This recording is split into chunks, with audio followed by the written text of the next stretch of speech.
Hi friends, ಎಲ್ಲರೂ ಹೇಗಿದ್ದೀರಾ? ಇವತ್ತು ದೋಸೆಗೆ ನಿಂಚೋಣ ಅಂತ ಬೆಳಿಗ್ಗೆನೇ ಪ್ಲ್ಯಾನ್ ಮಾಡಿದ್ದೀನಿ. ಆದರೂ ಇವಾಗ ಎಷ್ಟು 11 ಗಂಟೆ, ಇವಾಗ ನೆನಪಾಗಿ ದೋಸೆಗೆ ನೆನೆಸ್ತಾ ಇರೋದು. ನೋಡ್ತಿರ್ಬೋದು ನಾನಿಲ್ಲಿ ಈಗ 2 ಬಾರಿ ತೊಳೆದ್ಬಿಟ್ಟು ನೆನೆಸ್ತಾ ಇದ್ದೀನಿ. ಇದೇ ನೀರಿಂದನೇ ಅಂದರೆ ರುಬ್ಬೇಕಾದ್ರೆ ಇದೇ ನೀರನ್ನ ಯೂಸ್ ಮಾಡಿಕೊಂಡು ರುಬ್ಕೋತೀನಿ. ಓಕೆ,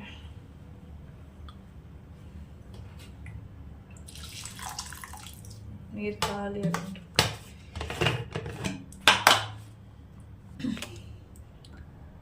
ಇದು ನೀನು ತೊಳೆಯಲ್ಲ, ಸುಮ್ಮನೆ ಹಾಗೆ ನೆನೆಸ್ಬಿಡ್ತೀನಿ ಅಷ್ಟೇ. ಅವಲಕ್ಕಿ ಮತ್ತು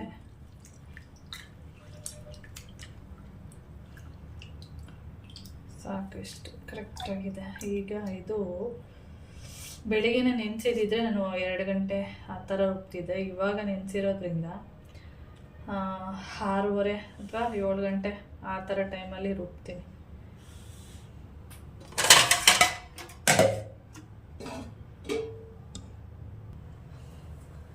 ಓಕೆ, ಹಾಗೆ ಪಾತ್ರೆಗಳಿದೆ, ತುಂಬ ಇದೆ.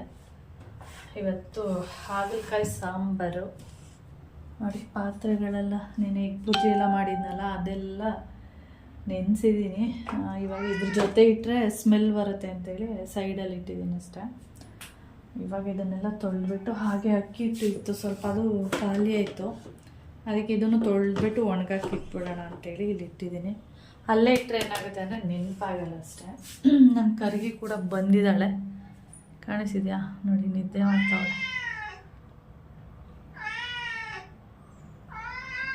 ಮಾಡ್ತಾ ಇದೆ ಅದು.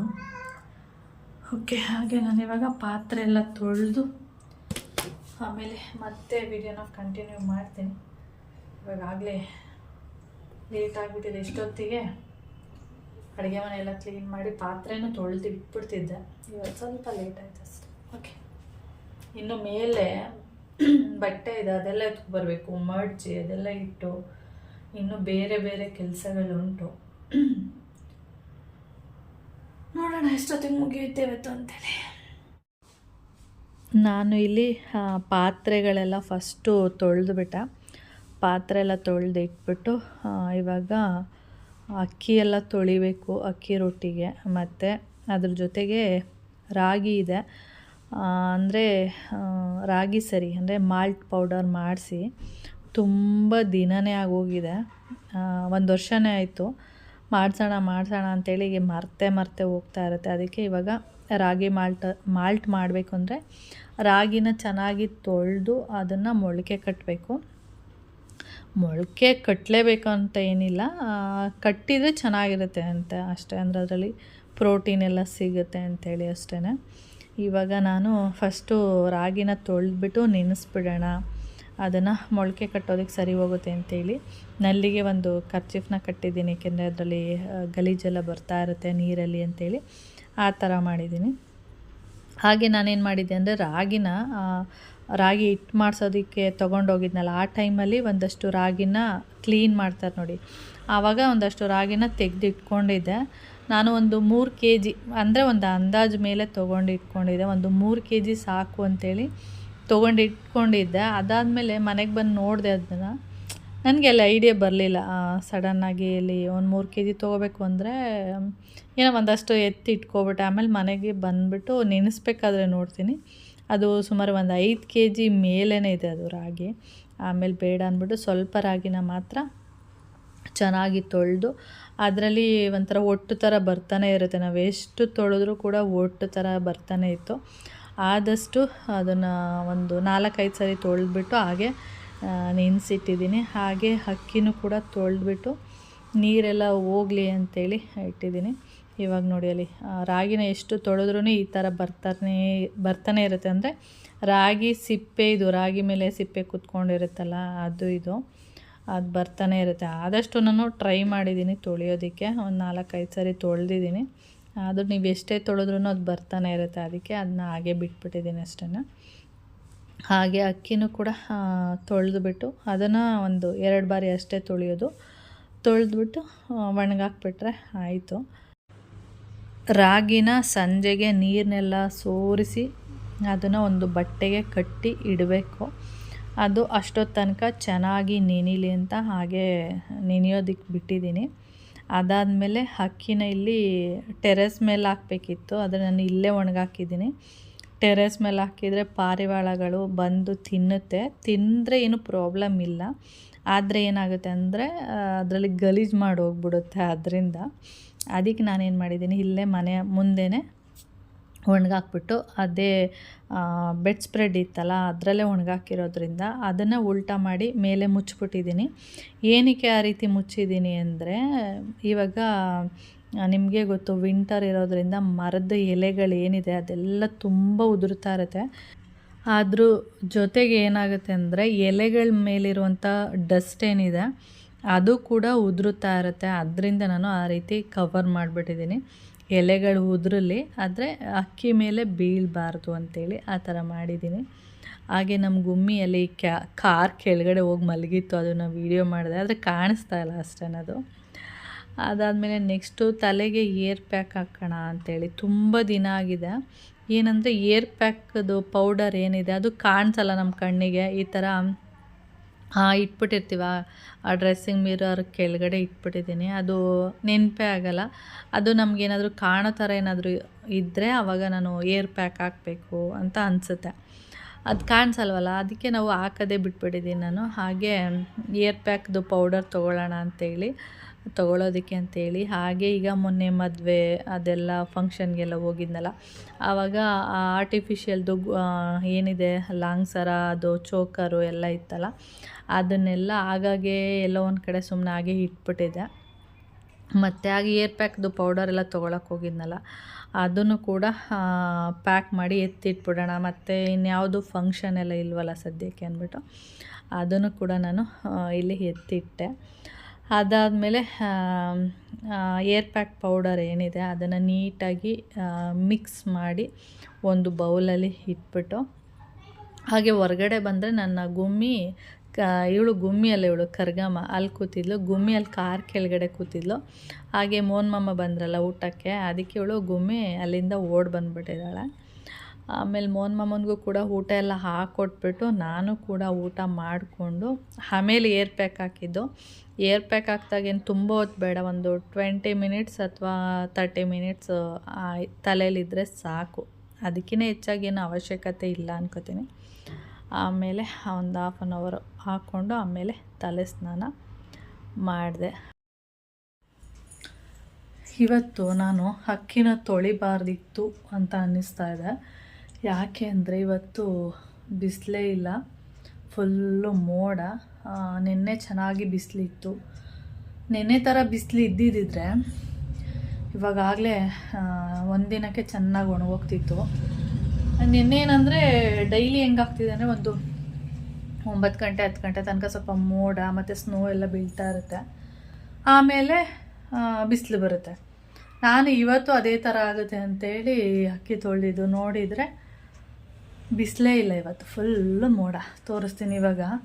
ಸ್ವಲ್ಪ ಒಣಗಿದೆ ಅಷ್ಟೇ, ಎಲ್ಲ ಹಾಕಿದ್ದೀನಿ ಅಕ್ಕಿ ತೊಗೊಬಂದು ಅಂಥೇಳಿ.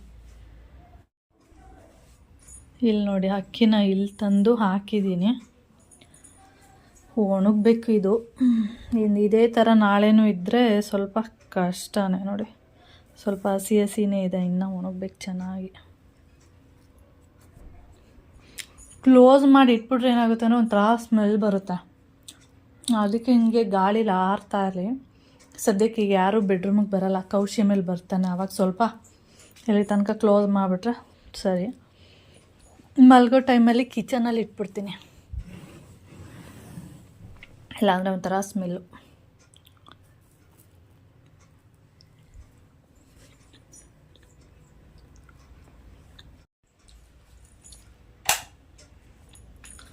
ಒಂದು ಸರಿ ಏನಾದರೂ ಅಕ್ಕಿನ ತಿನ್ನೋದಕ್ಕೆ ಅಂತೇಳಿ ಬಾಯಿಗೆ ಹಾಕ್ಕೊಂಡ್ರೆ ಮುಗೀತು,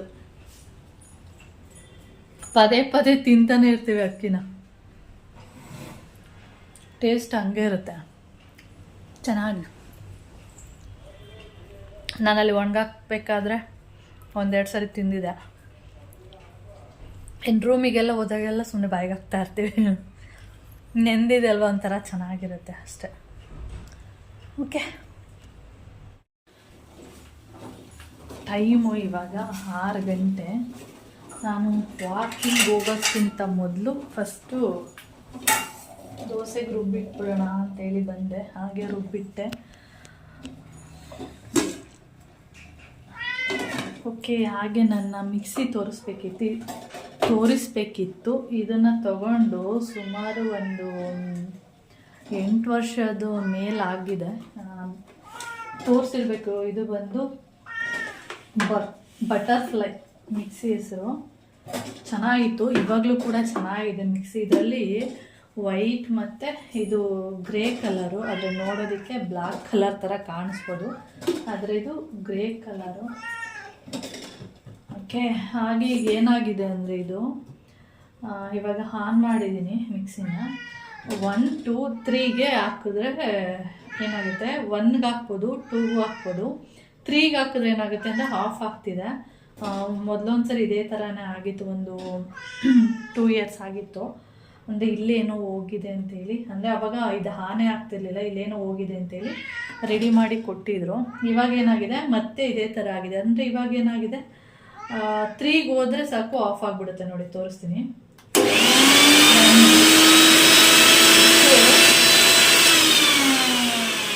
ನೋಡಿ, ಇದು 3ಗೆ ಹೋದ ತಕ್ಷಣ ಆಫ್ ಆಗಿಬಿಟ್ಟಿದೆ. ಮತ್ತೆ ವಾಪಸ್ ಬಂದರೆ ಇಲ್ಲಿಗೆ ಬಂದರೆ ಅಷ್ಟೇ ಆನ್ ಆಗೋದು. ಇಲ್ಲಿ ಮತ್ತೆ ಏನೋ ಆಗಿರಬೇಕು, ಮತ್ತೆ ಯಾವಾಗ ರಿಪೇರಿಗೆ ಬರುತ್ತೋ ಮತ್ತೆ ಅದನ್ನು ತಗೊಂಡೋಗಿ ತೋರಿಸ್ಬೇಕಾದ್ರೆ. ಇದು ಚೆನ್ನಾಗಿದೆ ಮಿಕ್ಸಿ ಅಂತೂ, ಬಟರ್ಫ್ಲೈ ಕಂಪ್ನಿ ಅಲ್ವಾ, ಸಖತ್ತಾಗಿದೆ ಮಿಕ್ಸಿ. ಹಾಗೆ ನನ್ನ ಈ ಸ್ಟವ್ ಅಷ್ಟೇ ಬಟರ್ಫ್ಲೈ ಕಂಪ್ನಿ ಇದೆ. 18 ವರ್ಷ ಆಗ್ತಿದೆ. 18 ಅಲ್ಲ, 17 ವರ್ಷ ಆಗ್ತಾಯಿದೆ. 17 ವರ್ಷದಿಂದ ಯೂಸ್ ಮಾಡ್ತಾ ಇದ್ದೀನಿ. ತುಂಬ ಚೆನ್ನಾಗಿದೆ. ಇತ್ತೀಚೆಗೆ ಈ ಸ್ಟವ್ದು ಒಲೆ ಏನಿದೆ, ಈ ಒಲೆಗಳು ಮಾತ್ರ ಸ್ವಲ್ಪ ಏನಂದರೆ ಈ ನೀರಿಗೆ ಅನಿಸುತ್ತೆ ಸ್ವಲ್ಪ ತುಕ್ಕಿಡ್ದು ಸ್ವಲ್ಪ ಹಿಂಗೆ ಪೀಸ್ ಥರ ಕಟ್ಟಾಗಿದೆ. ಅಷ್ಟು ಬಿಟ್ಟರೆ ನನ್ನ ಮಿಕ್ಸಿ ಇರ್ಬೋದು ಮತ್ತು ಗ್ಯಾಸ್ ಸ್ಟವ್ ಇರ್ಬೋದು, ತುಂಬ ಅಂದರೆ ತುಂಬ ಚೆನ್ನಾಗಿದೆ. ಗ್ಯಾಸ್ ಸ್ಟವ್ ಬಂದು ನಾವು ಗ್ಯಾಸ್ ತಗೋತೀವಿ ನೋಡಿ, ಸಿಲಿಂಡ್ರು ಅಲ್ಲಿ ಕೊಟ್ಟಿದ್ದು. ಇವಾಗೆಲ್ಲ ಅಷ್ಟು ಚೆನ್ನಾಗಿರೋ ಸ್ಟವ್ ಕೊಡಲ್ಲ. ಇವಾಗ ಯಾವುದೋ ಬೇರೆ ಕಂಪ್ನಿದು ಕೊಡ್ತಾರೆ. ಮೊದಲೆಲ್ಲ ಬಟರ್ಫ್ಲೈ ಕಂಪ್ನಿದು ಕೊಟ್ಟಿದ್ರು 17 ವರ್ಷದ ಹಿಂದೆ. ತುಂಬ ಚೆನ್ನಾಗಿದೆ ಮತ್ತು ತೂಕನೂ ಇದೆ. ಈಗಿನ ಸ್ಟವ್ ಕೊಡ್ತಾರೆ ನೋಡಿ ಎಲ್ಲಿ ಸಿಲಿಂಡ್ರು ತೊಗೊಂಡಾಗ, ಆ ಥರ ಇಲ್ಲ. ಇದು ತುಂಬ ಚೆನ್ನಾಗಿದೆ ಸ್ಟವ್. ಆದರೆ ಒಲೆಗಳು ಮಾತ್ರ ಹಾಳಾಗಿದೆ. ಒಂದ್ಸರಿ ಅಷ್ಟೇ ಇದು ರಿಪೇರಿ ಮಾಡಿಸಿರೋದು. ಹಾಗೆ ಈ ಸ್ಟವ್ನು ಸರ್ವಿಸ್ ನಾನೇ ಮಾಡ್ಕೊತೀನಿ. ಯಾವಾಗ ಅಂದರೆ ಇದು ಫುಲ್ಲು ಸಣ್ಣದಾಗಿ ಉರಿತಾ ಇರುತ್ತೆ ನೋಡಿ, ಅಂಥ ಟೈಮಲ್ಲಿ ಇದ್ರ ಸರ್ವಿಸ್ ನಾನೇ ಮಾಡ್ಕೊತೀನಿ ಅಷ್ಟೇ. ಅದು ಯಾವಾಗಲಾದರೂ ಮಾಡಿದಾಗ ನಿಮಗೆ ತೋರಿಸ್ತೀನಿ. ಮತ್ತು ಅದು ಏನಕ್ಕಾಗುತ್ತೆ ಯಾಕೆ ಅಂತ ತೋರಿಸಿದಾಗ ಆವಾಗಲೇ ಆ ವಿಡಿಯೋನು ಕೂಡ ಮಾಡ್ತೀನಿ. ಓಕೆ ಫ್ರೆಂಡ್ಸ್, ಇವಾಗ ನಾನು ವಾಕಿಂಗ್ ಹೋಗ್ತೀನಿ. 6:05 ಆಗೇ ಹೋಯ್ತು. ವಾಕ್ ಮುಗಿಸಿ ಬಂದು ಆಮೇಲೆ ನೋಡ್ತೀನಿ. ಆದರೆ ವಿಡಿಯೋನ ಇಲ್ಲಿಗೆ ಎಂಡ್ ಮಾಡ್ತೀನಿ, ಇಲ್ಲಾಂದರೆ ಕಂಟಿನ್ಯೂ ಮಾಡ್ತೀನಿ ಅಂತ ಗೊತ್ತಿಲ್ಲ. ಇಲ್ಲಿಗೆ ಎಂಡ್ ಮಾಡ್ತೀನಿ ಅಂದ್ಕೊಂಡಿದ್ದೀನಿ. ನೋಡೋಣ ವಿಡಿಯೋ ಹೆಂಗೆ ಹೋಗುತ್ತೆ ಅಂತ. ಆ ಥರ ಇವಳೇನಂದ್ರೆ ಕಿರ್ತಾರದು, ನಾ ಕಿಚನಲ್ಲಿ ಇದ್ದೀನಲ್ಲ ಏನಾದರೂ ಹಾಕ್ತಾಳೆ ಅಂತ. ಕಿರ್ಚ್ಬಿಟ್ರೆ ಇವಳಿಗೆ ಹಾಕ್ಬಿಡ್ತೀನಿ ಅಂತ. ಓಕೆ, ಹಾಗೆ ಮೋಹನ್ ಮಾಮ ಬರಬೇಕಾದ್ರೆ ಅವರೆಕಾಯಿ ಹೇಳಿದ್ದೆ ಸಂಜೆಗೆ ಉಪ್ಪು ಸಾಂಬಾರು ಮಾಡೋಣ ಅಂಥೇಳಿ. ಅದಕ್ಕೆ ಮೋಹನ್ ಮಾಮ ಬರಬೇಕಾದ್ರೆ ನಾನು ಹೇಳಿದ್ದು 1/2 kg ಅವರೆಕಾಯಿ ತೊಗೊಬನ್ನಿ ಅಂತೇಳಿ. ಅದಕ್ಕೆ ಅವರು 1/2 kg ಅವರೆಕಾಯಿ ಕೊಡೋಲ್ಲ ಅಂತ ಹೇಳ್ಬಿಟ್ರಂತೆ. ಯಾಕೆಂದರೆ ತೊಗೊಂಡ್ರೆ 1 kg ತೊಗೋಬೇಕು, ಇಲ್ಲಾಂದರೆ 1/2 kg ಎಲ್ಲ ಕೊಡೋಲ್ಲ ಅಂತ. ಮತ್ತು ಮೋಹನ್ ಮಾಮ ನನಗೆ ಫೋನ್ ಮಾಡ್ಬಿಟ್ಟು ಬೈಯೋದು, ಅವ್ರು ಕೊಡೋಲ್ಲ ಅಂತಿದ್ದಾರೆ 1/2 kgನ, 1 kgನೇ ತೊಗೋಬೇಕಂತೆ ಅಂತ. ಸರಿ ಆಯಿತು, ಚೆನ್ನಾಗಿದ್ರೆ ತೊಗೊಳ್ಳಿ ಅಂದರೆ ಗೊತ್ತಾಗ್ತಿಲ್ಲ ನನಗೆ ಕತ್ಲೆ ಇಲ್ಲಿ ಅಂತ ಅಂದರು. ಸರಿ ಆಯಿತು 1 kg ತೊಗೊಬನ್ನಿ ಅಂತ ಹೇಳಿದೆ. ಹಾಗೆ 1 kg ಅವರೆಕಾಯಿ, ಅದ್ರ ಜೊತೆಗೆ ಮದ್ದೂರು ವಡೆ ತೊಗೊಬಂದಿದ್ರು. ಕೌಶಿಗೆ ತಿನ್ನೋದಕ್ಕೆ ಇಷ್ಟಪಡ್ತಾನೆ ಅದನ್ನ. ಅವ್ನು ಸ್ವಲ್ಪ ಗೊತ್ತಲ್ಲ, ಹೊರಗಡೆ ಫುಡ್ಡೆಲ್ಲ ಇಷ್ಟಪಟ್ಟು ತಿಂತಾನೆ. ಅದರಿಂದ ಮೋಹನ್ ಮಾಮ ಒಂದು 3 ತೊಗೊಬಂದಿದ್ರು. ನಾನು ಸುಮ್ಮನೆ ಹಾಗೆ ಟೇಸ್ಟ್ ಮಾಡೋಣ ಅಂತ ಹೋಗಿ ಚೆನ್ನಾಗಿದೆ ಅಂಥೇಳಿ ನಾನೇ ಒಂದು ವಡೆನ ತಿಂದೆ. ಆಮೇಲೆ ಕೌಶಿ ಬಂದ್ಬಿಟ್ಟು ಅವನು ಏನೋ ನೂಡಲ್ಸು ಮ್ಯಾಗಿನೋ ತಿಂದಿದ್ದ, ಆದ್ದರಿಂದ ಅವನು ಒಂದು ತಿನ್ನಲಿಲ್ಲ, ಅರ್ಧ ಮಾತ್ರ ತಿಂದ. ನಾನು ಒಂದು ತಿಂದೆ, ಇನ್ನೂ 1.5 ಉಳ್ಕೋತು. ಅದನ್ನು ಮೋಹನ್ ಮಾಮ ನಾನೇ ತಿನ್ಕೋತೇನೆ ಬಿಡು ಅಂತಂದರು. ಅದಾದಮೇಲೆ ಇಲ್ಲಿ ಹಸಿ ಅವರೆಕಾಯಿ ತೊಗೊಬಂದಿದ್ರಲ್ಲ, ಮತ್ತು ಇವಾಗಲೇ ಬಿಡಿಸ್ಬಿಟ್ಟು ಉಪ್ಪು ಸಾಂಬಾರು ಮಾಡೋಣ ಅಂತ ಹೇಳ್ಬಿಟ್ಟು ಕೂತ್ಕೊಂಡಿದ್ದೀನಿ. ನಾನು ಫಸ್ಟು ಸ್ವಲ್ಪ ಮಾತ್ರ ಅವರೆಕಾಯಿನ ಬಿಡಿಸೋಣ ಅಂತ ಅಂದ್ಕೊಂಡೆ.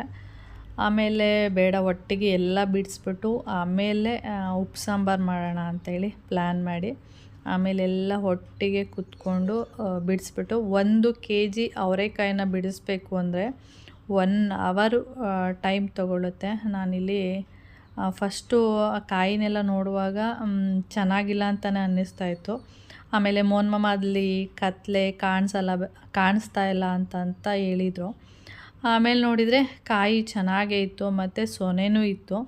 ಮತ್ತು ಉಪ್ಪು ಸಾಂಬಾರೆಲ್ಲ ಮಾಡಿದಾಗ ಟೇಸ್ಟು ಅಷ್ಟೇ ತುಂಬ ಚೆನ್ನಾಗಿತ್ತು.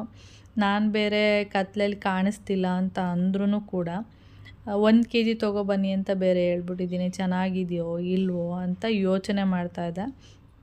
ಆದರೆ ಸಾಂಬಾರಂತೂ ತುಂಬ ಅಂದರೆ ತುಂಬ ಚೆನ್ನಾಗಾಗಿತ್ತು. ನಾವು ಕಾಯಿನ ನೋಡಿಬಿಟ್ಟು ಮೇಲೆ ಚೆನ್ನಾಗಿ ಇದ್ದರೆ ಚೆನ್ನಾಗಿದೆ ಅಂತ ಅಂದ್ಕೊಂಡಿರ್ತೀವಿ, ಆದರೆ ಒಳಗಡೆ ಎಲ್ಲ ಹುಳಗಳೇ ಇರುತ್ತೆ. ಇದು ನೋಡೋಕ್ಕೆ ಓಕೆ ಅನ್ನೋ ಥರ ಇತ್ತು, ಆದರೆ ಹುಳ ಎಲ್ಲ ಏನಿರಲಿಲ್ಲ. ಚೆನ್ನಾಗೂ ಆಗಿತ್ತು ಸಾಂಬಾರು, ತುಂಬ ಟೇಸ್ಟಿಯಾಗಿ ಕೂಡ ಇತ್ತು. ಇವಾಗ ಅವರೆಕಾಯಿನ ಸ್ವಲ್ಪನ ಎತ್ತಿ ಫ್ರಿಜ್ಜಲ್ಲಿ ಇಟ್ಬಿಟ್ಟು ಸ್ವಲ್ಪನ ಉಪ್ಪು ಸಾಂಬಾರು ಮಾಡ್ತಾಯಿದ್ದೀನಿ. ನಾನು ಯಾವಾಗಲೂ ಉಪ್ಪು ಸಾಂಬಾರನ್ನ ಮಾಡಬೇಕು ಅಂದರೆ ಈ ರೀತಿಯೇ ಹುರಿದು ಮಾಡುವಂಥದ್ದು. ಈರುಳ್ಳಿ ಬೆಳ್ಳುಳ್ಳಿ ಎಲ್ಲ ಹಾಕಿಬಿಟ್ಟು ಹಸಿ ಅವರೆಕಾಯಿ ಹಾಕಿ, ಅದ್ರ ಜೊತೆಗೆ 1 ಟೊಮೆಟೊ ಎಲ್ಲ ಹಾಕ್ಬಿಟ್ಟು, ನಾನಿಲ್ಲಿ ಹಸಿಮೆಣ್ಸಿನ್ಕಾಯಿದು ಖಾರ ಇತ್ತು ಸ್ವಲ್ಪ, ಅದನ್ನು ಕೂಡ ಹಾಕಿದ್ದೀನಿ. ಅದರದ್ದು ಇನ್ನೊಂದು ದಿನ ವೀಡಿಯೋ ಮಾಡಿ ಹಾಕ್ತೀನಿ. ಅಂದರೆ ಹಸಿಮೆಣ್ಸಿನ್ಕಾಯ್ದು ಖಾರದ್ದು ವೀಡಿಯೋ ಹಾಕಿದ್ದೀನಿ ಅಂದ್ಕೊಂಡಿದ್ದೀನಿ, ಅದಕ್ಕೆ ಸರಿಯಾಗಿ ನೆನಪಿಲ್ಲ ನನಗೆ, ಹಾಕಿರ್ತೀನಿ ಅಂದ್ಕೊಂಡಿದ್ದೀನಿ. ಅದು ಸ್ವಲ್ಪ ಪೇಸ್ಟ್ ಎಲ್ಲ ಹಾಕ್ಬಿಟ್ಟು, ಸ್ವಲ್ಪ ನೀರು, ಸ್ವಲ್ಪ ಉಪ್ಪೆಲ್ಲ ಹಾಕ್ಬಿಟ್ಟು 3 ವಿಷಲ್ ಹಾಕ್ಸಿದ್ರೆ ಉಪ್ಪು ಸಾರು ಸೂಪರಾಗುತ್ತೆ, ಸೂಪರಾಗಿರುತ್ತೆ. ಇದ್ರ ಜೊತೆಗೆ ಮುದ್ದೆ ಮಾಡ್ಕೊಂಡು ತಿಂತಾಯಿದ್ರೆ ಆಹಾ ಸಖತ್ತಾಗಿರುತ್ತೆ. 1 ವಿಷಲ್ಗೆಲ್ಲ ಅಷ್ಟು ಬೆಂದಿರಲ್ಲ, 3 ವಿಷಲ್ ಆಗಲೇಬೇಕು. ಇವಾಗ ನೋಡಿ ಉಪ್ಪು ಸಾಂಬಾರೆಲ್ಲ ರೆಡಿ. ಟೊಮೆಟೊನ ಸ್ವಲ್ಪ ಕಿವುಚ್ಬಿಟ್ರೆ ಆಯಿತು. ಓಕೆ, ಹಾಗೆ ನಾನು ಈ ವಿಡಿಯೋನು ಕೂಡ ಇಲ್ಲಿಗೆ ಎಂಡ್ ಮಾಡ್ತೀನಿ. ವಿಡಿಯೋ ಇಷ್ಟ ಆದರೆ ಲೈಕ್, ಶೇರ್, ಕಮೆಂಟ್ ಮಾಡಿ. ಹಾಗೆ ಯಾರಾದರೂ ಫಸ್ಟ್ ಟೈಮ್ ನೋಡ್ತಾ ಇದ್ದರೆ ಪ್ಲೀಸ್ ಸಬ್ಸ್ಕ್ರೈಬ್ ಮಾಡ್ಕೊಂಡು ನೋಡಿ. ಓಕೆ, ಬಾಯ್.